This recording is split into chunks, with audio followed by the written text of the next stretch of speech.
మీ ఎలాంటి వ్యాపార ప్రకటనలకైనా వెంటనే మా ఛానల్ సంప్రదించండి. నమో పిత్రే జన్మదాత్రే సర్వదేవమయాయ చ సుఖదాయ ప్రసన్నాయ సుప్రీతాయ మహాత్మనే. మాతృదేవో భవ పితృదేవో భవ. వృశ్చిక రాశి వారికి డిసెంబర్ నెల 2025 సంవత్సరం గోచర ఫలితాలు ఏ విధంగా ఉంటాయో సశాస్త్రీయ పద్ధతిలో తెలుసుకునే ప్రయత్నం చేద్దాం. గురు యొక్క సంచారం ఈ నెల రోజుల్లో తులారాశితో ప్రారంభమవుతోంది. ఆ తులారాశిలో 6 రోజులు ఉంటున్నారు. తదుపరి జన్మంలోకి వచ్చిన తర్వాత ఆయన 24 రోజులు ఉంటున్నారు. తదుపరి ఒకే ఒక్కరోజు ద్వితీయ స్థానంలో సంచారం చేస్తూ ఉన్నారు. ఒకే ఒక్కరోజు. అప్పుడు ఆయన సంచారం అంతా 3 రాశుల్లో జరుగుతోంది.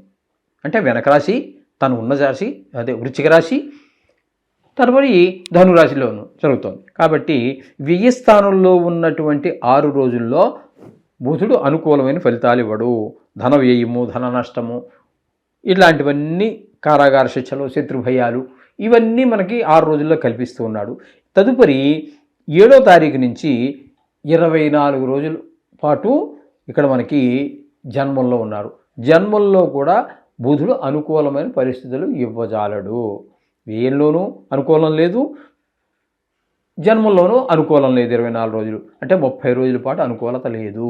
ఇక్కడ జన్మంలో ఉన్నప్పుడు చెడు ఆలోచనలు, చెడు ప్రవర్తన కేసు మొగ్గు చూపటము, అలాంటి ప్రవర్తన ఇవన్నీ కనిపిస్తూ ఉంటాయి ఇక్కడ మనకి ఈ బుధుడు యొక్క జన్మరాశిలో సంచారం చేసేటప్పుడు. ఒక్కరోజు మాత్రం ద్వితీయ స్థానంలో సంచారం చేస్తున్నారు. ఆ రోజు మాత్రం కాస్త డబ్బులకి ఇబ్బంది లేకుండా మాట బాగుండటము, అట్లా అందరి యొక్క కంటి జబ్బులు ఎవరికైనా ఇంట్లో ఉన్నట్టయితే వారికి ఆ ఒక్కరోజు కాస్త మనకి అనుకూలమైన ఫలితాలు కంటికి సంబంధించి ఉండటం అన్నీ కనిపిస్తూ ఉంటాయి. మొత్తంగా చెప్పాలి అన్నట్టయితే ఆ ఒక్కరోజు విడిచినట్టయితే నెలంతా కూడా బుధుడు అనుకూలత లేదు. రవి యొక్క అనుకూలత మనం తీసుకున్నట్టయితే జన్మంలో ఒక 16 రోజులు, ద్వితీయంలో 15 రోజులు. ఈ రవి పూర్తిగా ప్రతికూలుడే 31 రోజులు కూడా. జన్మంలో ఉన్నప్పుడు దుష్ట ఆలోచనలు, దుష్ట ప్రవర్తన.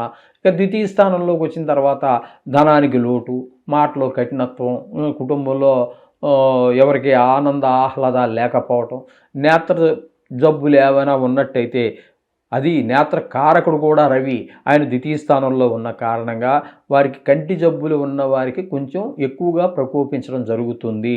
నేత్ర బాధలు ఇవన్నీ గమనించుకోవాలి. ఇకపోతే కుజుని యొక్క సంచారం తీసుకున్నట్టయితే జన్మంలో 16 రోజులు, ద్వితీయంలో 24 రోజులు ద్వితీయ స్థానంలో. ఈయన కూడా పూర్తి వ్యతిరేకే ఈ రాశికి. జన్మంలో ఉన్నప్పుడు దుష్ట ఆలోచనలు, దుష్ట ప్రవర్తనలు ఇవన్నీ ఉంటాయి. ఇక ద్వితీయంలోకి వెళ్ళిన తర్వాత కూడా డబ్బుకి లోటు ఉంటుంది, మాటలో కఠినత్వం ఉంటుంది, కుటుంబంలో ఎవరికి బాగుండదు, నేత్ర కంటికి సంబంధించినటువంటి వ్యాధులు ఉన్న వారికి మరింత ఇబ్బంది కలిగించేటటువంటి పరిస్థితి కూడా కనబడుతుంది. ఇకపోతే శుక్రుని యొక్క సంచారం తీసుకున్నట్టయితే జన్మంలో ఒక 20 రోజులు, ద్వితీయ స్థానంలో 11 రోజులు. శుక్రుడు మాత్రం ఈ 2 స్థానాలలో 4 గ్రహాలు ఉన్నాయి. బుధుడు, రవి, కుజ, శుక్ర. కానీ 3 గ్రహాలు పూర్తి ప్రతికూలంగా ఉన్నప్పటికీ ఒక్క శుక్రుడు మాత్రం వాళ్ళతోటే ఉన్నా కూడా 20 రోజుల పాటు జన్మంలో ఉన్నాడు. మంచి ఆలోచనలు, మంచి ప్రవర్తన కనబడుతుంది. అలాగే ద్వితీయ స్థానంలో ఒక 11 రోజులు ఉంటాడు. ధనానికి లోటు ఉండదు, మంచి మాట తీరు బాగుంటుంది, కుటుంబంలో అంతా ఆహ్లాదకరమైనటువంటి పరిస్థితి ఉంటుంది. ఇక్కడ ధనస్థానం కూడా ఉంది కాబట్టి వీళ్ళు షేర్ మార్కెట్లో పెట్టుబడి పెట్టడానికి మంచి అవకాశంగానే మనం చెప్పుకోవాలి. అలాగే టీవీ రంగంలో ఉన్నటువంటి వారికి, సినిమా రంగంలో ఉన్నటువంటి వారికి, సోషల్ మీడియాలో ఉన్న వారికి కూడా అనుకూలమైనటువంటి పరిస్థితి ఏర్పడుతూ ఉన్నది ఇక్కడ. ఇకపోతే చతుర్థ స్థానంలో రాహుగ్రహ సంచారం జరుగుతోంది. ఇక్కడ దీన్ని సుఖస్థానం అంటారు. విద్య విషయంలోనూ, భూమి విషయంలోనూ, గృహాల విషయంలోనూ, వాహనాల విషయంలోనూ, మన స్వభావం విషయంలోనూ కొంత వ్యతిరేకత కనబడుతూ ఉంటుంది. ముఖ్యంగా ఈ షేర్ మార్కెట్, ఇది రియల్ ఎస్టేట్ వ్యాపారం చేసేవారికి మాత్రం వీరు ఈ నెల రోజులు వారికి అనుకూలమైన ఫలితం కాదు. అంటే ఇప్పుడు ప్రస్తుతం మనం చెప్పుకుంటున్నది డిసెంబర్ ఫలితాలు మాత్రం నెల రోజుల ఫలితాలు చెప్పుకుంటున్నాం. కానీ రాహు ఇక్కడ సంవత్సరంన్నర పాటు ఉంటారు. కొంతకాలం గడిచిందనుకోండి, మిగతా ఈ ఉన్నంతకాలము కూడా ఈ వృశ్చిక రాశి వారికి రియల్ ఎస్టేట్ వ్యాపారం ఈయన ఇక్కడ ఉండగా ముందుకు వెళ్ళడం కష్టము. ఇది గమనించుకోండి. ఓకే. ఇకపోతే 5వ స్థానంలో, పంచమ స్థానంలో శని భగవాన్ యొక్క సంచారం జరుగుతోంది. ఇది కూడా అనుకూలమైనది కాదు.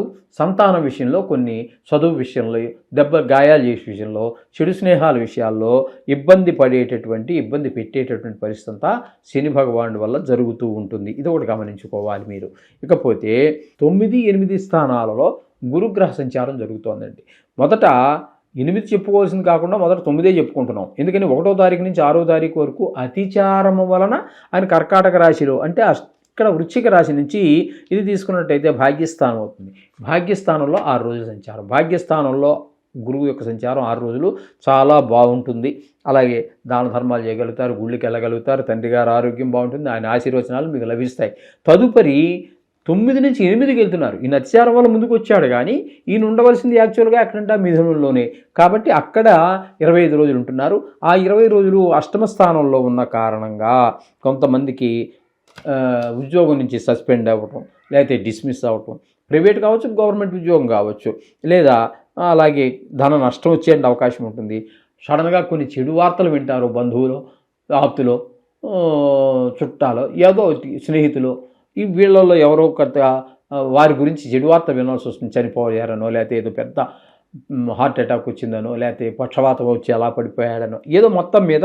అలాగే కొంతమందికి భార్య పీడ, అంటే కొంతమందికి భార్య చనిపోవచ్చు, లేదా పీడ అనేటప్పటికీ రకరకాలు ఉంటుందిలేండి. అందులో కూడా మళ్ళీ కొంతమంది ఇంకెందుకు పనికి రాకుండా ఉన్న మనిషి బతికితూ ఉంటే మాత్రం ప్రయోజనం ఉంటుంది. ఈ విధంగా కొన్ని చోట్ల అవమానాలు ఇలాంటివి కూడా ఇవన్నీ పొందే అవకాశం ఉంటుంది. కాబట్టి ఇక్కడ మనకి ఇది కూడా మనం గ్రహించుకోవలసి ఉంటుంది. అష్టమ స్థానంలో గురువు యొక్క సంచారం. ఇక తీసుకున్నట్టయితే దశమ స్థానంలో కేతుగ్రహ సంచారం జరుగుతోందండి. దశమ స్థానంలో కేతుగ్రహ సంచారం వల్ల వృత్తిపరమైన, ఉద్యోగపరమైన, మీరు ప్రతి మనిషి ఏదో పని చేస్తూనే ఉంటాడు కదండి. మరీ కంప్లీట్గా ఇంకెందుకు పనికిరాని వాడు, బాగా వయసు అయిపోయి 90 ఏళ్ళు అయిపోయిన వాడు, లేకపోతే పూర్తిగా మంచంలోనే ఉండి అన్నీ చేస్తున్నటువంటి వారు ఎవరైతే ఉన్నారో వాళ్ళు తప్పితే మిగతా అందరూ కూడా ఏదో పని చేస్తూనే ఉంటారు. కాబట్టి కుంటోడో గుడ్డోడో అది కూడా ఏదో వాడి తగిన వ్యాపారం ఏదో చేసుకుని రూపాయలు తెచ్చుకుంటూనే ఉంటారు. అటువంటి వాళ్ళకి ఆ వృత్తిపరంగా ఉన్నట్టు కొన్ని ఇబ్బందులు కలగజేస్తాడు. అది ప్లాట్ఫామ్ మీద చేసుకునేవాడు కావచ్చు, లేదా పెద్ద షోరూమే కావచ్చు, లేదా పెద్ద బంగారు షాపే కావచ్చు, ఏదైనా సరే వాడికి కొన్ని ఇబ్బందులు కేతువు వల్ల కలుగుతాయి, వృత్తిపరమైనటువంటి ఇబ్బందులు. ఇది ఈ విధంగా మొత్తంగా మనం టోటల్గా మనం చెప్పుకోవాలంటే ఇది పరిస్థితి. అయితే ఇక్కడ బుధుడు ఒక్కరోజు మాత్రమే అనుకూలమైన పరిస్థితి ఉన్నాడు. శుక్రుడు పూర్తిగా అనుకూలంగా ఉన్నాడు. గురువు ఒక 6 రోజులు మాత్రమే అనుకూలంగా ఉన్నాడు. మిగతా గ్రహాలు ఏవి కూడా ఇక్కడ అనుకూలంగా లేవు. ఇది గమనించుకోండి. అంచేత మీరేం కంగారు పడిపోక్కర్లేదండి. ఇది కేవలం గోచారము. మీ వ్యక్తిగత జాతకంలో చాలా బాగుందనుకోండి, ఈ గ్రహాల ప్రభావం మరింత తగ్గిపోతూ ఉంటుంది. ఈ 10% అనుకున్నాం కదా, అది ఇంకా కూడా తగ్గిపోయేటటువంటి అవకాశం ఉంటుంది. అంచేత మీరు ఏమి కంగారు పడద్దు. రోజు జాతకం ఖచ్చితంగా రాయించుకోండి. ఎవరైనా సరే నిష్ణాతులు లేని వారి చేత జాతకం రాయించుకోండి, అది చూసుకోండి. ఇది చిన్న వాటికి ఏముందంటే, రోజు మీరు నిత్యం పూజలో నవగ్రహాలను ఒకసారి స్మరించుకోండి. పెద్ద వచ్చినప్పుడు దానికి తగిన డోసు దానికి ఉంటుంది. ఎందుకంటే 100 జ్వరం ఉన్నవాడికి ఒక డోసు ఉంటుంది, 104 జ్వరం ఉన్నవాడికి ఒక రకమైన డోసు ఇస్తారు మందులు. అదేవిధంగా అది జన్మంలో వచ్చినప్పుడు వేరుగా ఉంటుంది, రాశి గతమైనటువంటి వేరుగా ఉంటాయి. కాబట్టి ఆ విధంగా రోజు చేసుకున్నట్టయితే సర్వశుభాలు కలుగుతాయి. శుభం భూయాత్.